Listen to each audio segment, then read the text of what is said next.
Hey my beautiful people, আসসালামু আলাইকুম। আশা করছি সবাই অনেক অনেক অনেক বেশি ভালো আছেন। আমি তাসমিহা জান্নাত চলে এসেছি নতুন একটি ভিডিও নিয়ে। আজকের ভিডিওতে আমি হোয়াইট টোনের এই ফেস ক্রিমটি রিভিউ করতে যাচ্ছি এবং ইউজ করে পর্যন্ত দেখাবো। অনেক দিন ধরে আমার অনেক টিনেজ আপুরা এই ক্রিমটি নিয়ে একটা রিভিউ চাচ্ছিলে, তো তাদের জন্যই চলে আসলাম এই ভিডিওটি নিয়ে। আর শুধু এই ক্রিমটা না, এর সাথে সাথে কিন্তু আমি আজকে হোয়াইট টোনের এই কিউট পাউডারটাও ইউজ করে তোমাদেরকে দেখিয়ে দিব কেমন এবং ডিটেলসটাও বলে দিব। শুরুতেই আমি হোয়াইট টোনের এই ক্রিমটা নিয়ে ডিটেলসে কিছু কথা বলে দিতে চাই। তো যতটুকু বুঝতে পারছি এটা হচ্ছে ইন্ডিয়ান একটি ক্রিম এবং আমার হাতে যে প্রোডাক্টটি আছে সেটা হচ্ছে 25 গ্রাম এবং এর প্রাইস পড়বে 100 থেকে 125 টাকা। হোয়াইট টোনের এই প্রোডাক্টটিতে তারা মূল প্যাকেজিংয়ের প্রথমেই ক্লেম করছে যে এটা হাইড্রেটিং এবং সান প্রোটেকশন দিবে। তো আসলে হাইড্রেটিং আমি একদমই বলবো না, কারণ এই ক্রিমটা ইউজ করার পর কিন্তু স্কিনে অনেকটাই ড্রাই লাগে। এবং সান প্রোটেকশনের কথা যদি বলি, আসলে আমি বলবো যে 125 টাকায় আমি কতটুকু আর সান প্রোটেকশন এক্সপেক্ট করতে পারি। যাই হোক, এই ক্রিমটাকে আমি সান প্রোটেকশন হিসেবে ব্যবহার করতে চাই না। সান প্রোটেকশনের জন্য অবশ্যই আমি ডিরেক্টলি সানস্ক্রিন ইউজ করব। যাই হোক, এই ক্রিমের ইনগ্রেডিয়েন্ট নিয়ে আসলে আমি অনেক বেশি কিছু বলতে চাই না। তো মূল প্যাকেজিংয়ের যে ইনগ্রিডিয়েন্ট লিস্টটা এখানে তোমরা চেক করলে দেখতে পাবে যে অনেকগুলো ইনগ্রিডিয়েন্ট ব্যবহার করা হয়েছে। এই ক্রিমটা যে তোমাকে একদম ফর্সা বানিয়ে দিবে এরকম কিছু না, তুমি মাঝে মাঝে ইউজ করতে পারো বা ডেইলি বেসিসেও ইউজ করতে পারো, মেকআপ হিসেবেও ইউজ করতে পারো, এটা তোমার ইচ্ছা। কিন্তু তুমি যদি বলো যে এটা ময়শ্চারাইজার হিসেবে ব্যবহার করা যাবে কি না, তো আমি বলবো যে ময়শ্চারাইজার হিসেবে এটা ব্যবহার করা যাবে না, কারণ প্রথমেই বলেছি যেটা স্কিনে অ্যাপ্লাই করার পর স্কিনটাকে অনেকটাই ড্রাই করে ফেলে। আমরা তো নর্মালি ফেয়ার অ্যান্ড লাভলি ক্রিমটা সম্পর্কে জানি, তো আমার কাছে মনে হয় যে ফেয়ার অ্যান্ড লাভলির মতোই অনেকটা হচ্ছে গিয়ে এই হোয়াইট টোনের ক্রিমটা। এই ক্রিমটাকে অবশ্যই অ্যাজ এ ময়শ্চারাইজার ব্যবহার করা যাবে না। তুমি বাইরে যাওয়ার আগে জাস্ট অ্যাজ এ মেকআপ বা ক্রিম একটা লাগানো দরকার, এই হিসাবে লাগাতে পারো, দ্যাটস ইট। এর থেকে বেশি কিছু না। আর অবশ্যই কিন্তু রাতের বেলা ইউজ করে ঘুমিয়ে যাওয়া যাবে না। এই ক্রিমটা অ্যাপ্লাই করার পর কিন্তু খুব ভালোভাবে ফেসটাকে মাইসেলার ওয়াটার বা ক্লিনজিং অয়েল দিয়ে ওয়াশ করে ফেলতে হবে।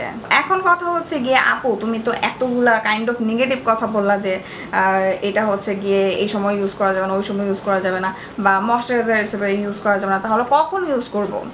তো এই ক্রিমের সবচেয়ে প্লাস পয়েন্ট বা আমার ভালো যে দিকটা লেগেছে সেটা হচ্ছে গিয়ে এই ক্রিমটা কিন্তু অনেকটাই মেকআপ একটা ফিনিশিং দেয়। আমি নিজেও কিন্তু অফিসে যাওয়ার আগে এই ক্রিমটা ব্যবহার করে আমি আমার অফিসের মেকআপটা করে গিয়েছিলাম। তো আমার কাছে কিন্তু ভালো লেগেছিলো। আমি বেশ অনেক দিন এরকম কন্টিনিউ ইউজ করেছিলাম। তুমি যদি টিনেজ হও বা প্রতিদিন যদি ভার্সিটিতে বা অফিসে যাওয়ার আগে যদি এরকম একটা ক্রিম থাকে না, তাহলে কিন্তু খুব উপকার হয়। তো এখন আমি সরাসরি ইউজ করে দেখিয়ে দিচ্ছি। এই ক্রিমটার কালারটা হচ্ছে গিয়ে ভিতরে পিঙ্ক কালার। তো কালারটা খুব সুন্দর অ্যান্ড স্মেলটাও কিন্তু মোটামুটি খুব সুন্দর। পন্ডস বা ফেয়ার অ্যান্ড লাভলির ক্রিমগুলোর যেরকম একটা ফ্র্যাগ্রেন্স থাকে, ঠিক ওই রকমটাই আসলে। তো আমি এক পাশে প্রথমে অ্যাপ্লাই করে দেখাচ্ছি, এতে করে দেখা যাবে তোমরা পার্থক্যটা বুঝতে পারবে। অ্যান্ড এই ক্রিমটা অ্যাপ্লাই করার পরে ড্রাই হয়ে যায়, কিন্তু অ্যাপ্লাই করার সময় কিন্তু খুব ভালো, কি বলে, এর অ্যাবজর্ব পাওয়ারটা কিন্তু খুব ভালো।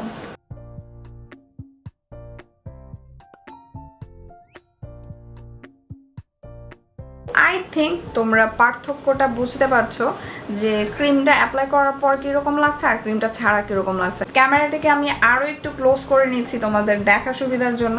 সো দেখতেই পাচ্ছ যে এই পাশটা কিন্তু অনেকটাই সুন্দর একটা মেকআপ ফিনিশিং এসেছে এবং এই ফেসটা অ্যাজ ইউজুয়াল একদমই বেয়ার ফেস এবং স্পটগুলোও কিন্তু অনেকটাই ভিজিবল। তো এখানে কিন্তু আমার মোটামুটি ভালোই একটা স্পট আছে আর কি। তো এটাও কিন্তু অনেকটাই ঢেকে গিয়েছে। এই হচ্ছে ম্যাজিক্যাল ব্যাপার। তো প্রতিদিন অফিস ভার্সিটিতে যাওয়ার আগে এরকম একটা ক্রিম থাকলে কিন্তু খুব একটা মেকআপের দরকার হয় না। এর মধ্যে ফুল ফেসে আমি ক্রিমটা অ্যাপ্লাই করে এখনই ব্যাক করছি। অ্যান্ড মোটামুটি একটা গ্লোয়িং ইফেক্টও কিন্তু আছে যদি এই জায়গাটা তুমি খেয়াল করো। অ্যান্ড এই ক্রিমটা অ্যাপ্লাই করার আগে অবশ্যই আমি বলবো, শুরুতেই বলে দিয়েছি যে এটা কিন্তু স্কিনকে অনেকটা ড্রাই করে ফেলে। তো অনেক ভালোভাবে কিন্তু ময়শ্চারাইজার অ্যাপ্লাই করার পরে তারপরে এই ক্রিমটা অ্যাপ্লাই করতে হবে, আর নয়তো কিন্তু দেখা যাবে যে জায়গায় জায়গায় এটাকে কি বলে চাকচাক বেঁধে যাবে বা জায়গায় জায়গায় জমে জমে যাবে এই ক্রিমটা। তো সেক্ষেত্রে কিন্তু মানে একটা হোয়াইট কাস্ট একদম খুবই ভালোভাবে ভিজিবল হবে, তখন কিন্তু ভালো লাগবে না একদমই। এখন চলে যাচ্ছি পাউডারটাতে। তো আমার কাছে যে পাউডারটা আছে এটা হচ্ছে 30 গ্রাম, এর প্রাইস পড়েছিল 60 টাকা বা 70 টাকা এরকম কিছু একটা। এখানে তারা বলেছে যে এটা হচ্ছে গিয়ে একটা ফেস পাউডার, তো আমরা অ্যাপ্লাই করে দেখি এটা আসলে কতটুকু ফেস পাউডার।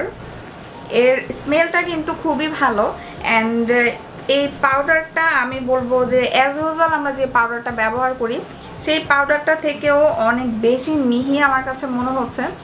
আমি যদি একটু গালে সোয়াচ করে দেখাই, হ্যাঁ খুব সুন্দরভাবে মিশে যাচ্ছে।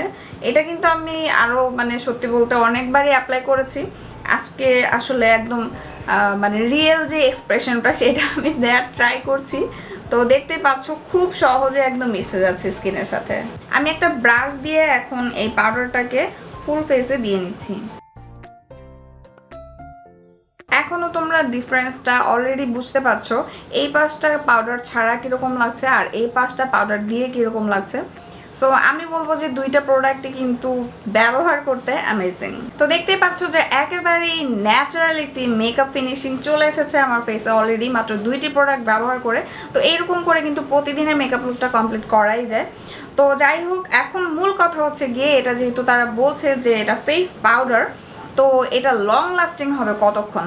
তো আমার কাছে এই পর্যন্ত ইউজ করে যতটুকু মনে হয়েছে যে একটা পাউডার আসলে যতটুকু লং লাস্টিং হওয়া দরকার মোটামুটি তার থেকেও কিন্তু একটু বেশি সময় এই পাউডারটা লাস্টিং করে। তো এই তো দুইটা প্রোডাক্ট নিয়েই বলে দিলাম, আশা করছি তোমাদের কাছে ভালো লেগেছে। আর যদি এই দুইটি প্রোডাক্ট তুমি ইউজ করে থাকো তাহলে কিন্তু অবশ্যই আমাকে কমেন্ট করে জানাবে, অ্যান্ড কেমন লেগেছে এই প্রোডাক্টগুলো ব্যবহার করে সেটাও কিন্তু কমেন্ট বক্সে কমেন্ট করে জানাতে পারো। আর তোমরা কোন ধরনের ভিডিও বা কোন প্রোডাক্টের রিভিউ চাচ্ছ বা কোন মেকআপ লুক দেখতে যাচ্ছ এগুলো নিয়েও কিন্তু তুমি আমাকে কমেন্ট করে জানাতে পারো। আর আমি তো চলে আসবো খুব শীঘ্রই নতুন কোনো ভিডিও নিয়ে। সে পর্যন্ত সবাই অনেক অনেক অনেক বেশি ভালো থেকো। আল্লাহ হাফেজ।